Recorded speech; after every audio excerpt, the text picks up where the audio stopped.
Faya ummahati fillah rahimakumullah. Mari sama-sama kita tingkatkan rasa syukur kita kepada Allah Subhanahu wa taala atas segala limpahan rahmat dan nikmatnya kepada kita semuanya. Dan kita harus sadari itu bahwa sampai ke detik ini Allah masih belum memutuskan pemberian nikmatnya kepada kita. Makanya dari itu mesti sama-sama kita syukuri setiap nikmat yang Allah berikan kepada kita itu. Dan kami sering sampaikan alasan yang sangat sederhana kenapa kita mesti selalu bersyukur, karena Allah masih selalu memberikan kepada kita nikmat. Ketika Allah masih pada saat ini, pada detik ini masih belum memberhentikan pemberian nikmatnya kepada kita, maka kita pun tidak boleh berhenti dalam mensyukuri nikmat Allah Subhanahu wa taala. Kalau memang kita sadari bahwa nikmat Allah masih selalu Allah berikan, maka kita juga harus selalu bersyukur kepada Allah. Apa makna harus selalu bersyukur? Kita harus selalu dalam keadaan baik. Itu adalah bukti dan wujud syukurnya seorang hamba kepada Allah Subhanahu wa taala. Ketika kita hidup dalam nikmat, kita juga hidup dalam taat. Kita hidup dalam kenikmatan, dan juga makanya kita harus hidup dalam ketaatan kepada Allah Subhanahu wa taala. Kita harus kemudian isi hari-hari ini dengan ibadah kepadanya.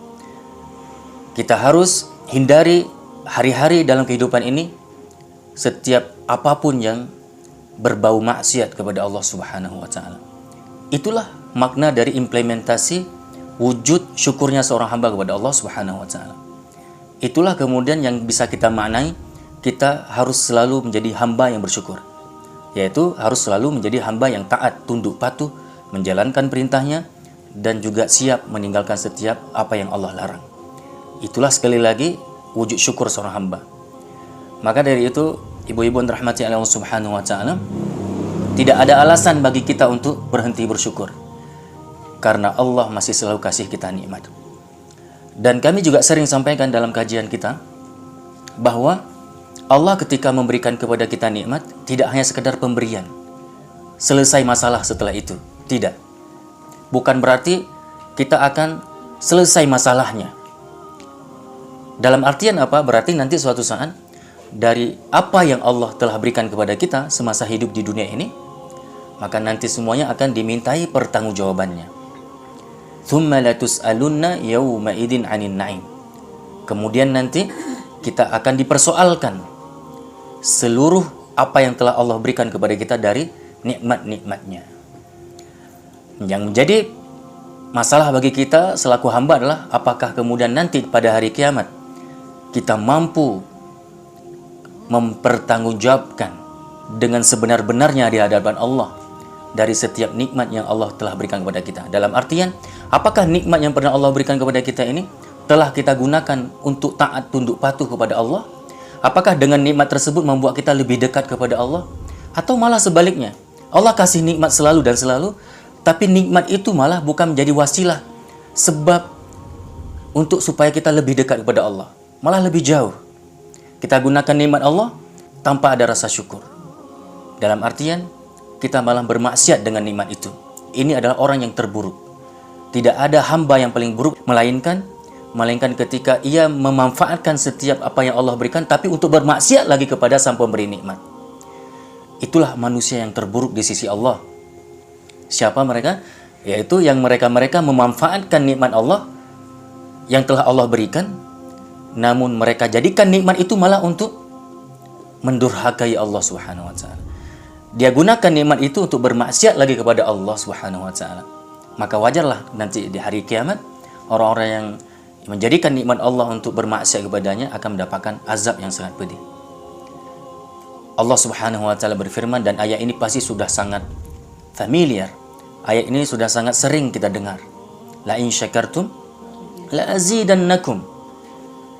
Jikalau kita ini mensyukuri nikmat Allah dengan mentaatinya, dengan kita jadikan nikmat itu untuk taat kepada Allah, beribadah kepada Allah, maka Allah jamin tambahan nikmat lagi untuk kita. Dan bahkan penambahan nikmat itu akan lebih besar daripada sebelumnya. Dan itu juga akan dilakukan oleh Allah secara terus-menerus, di mana nikmat itu nggak akan ada putus-putusnya kalau kita bersyukur. berlanjut bahkan kenikmatan itu sampai ke puncak kenikmatan nanti di akhirat, yaitu ketika Allah berikan kepada kita tempat di dalam surga. Namun sebaliknya, wala in kafartum, jikalau kalian mengkufuri nikmat Allah. Dalam artinya apa? Kalian tidak syukur menjadikan nikmat itu untuk taat kepada Allah. Bahkan kalian jadikan nikmatku itu, kata Allah, kalian jadikan nikmat itu untuk bermaksiat lagi kepadaku. Itu makna kufur berarti inna azabi lasyadid.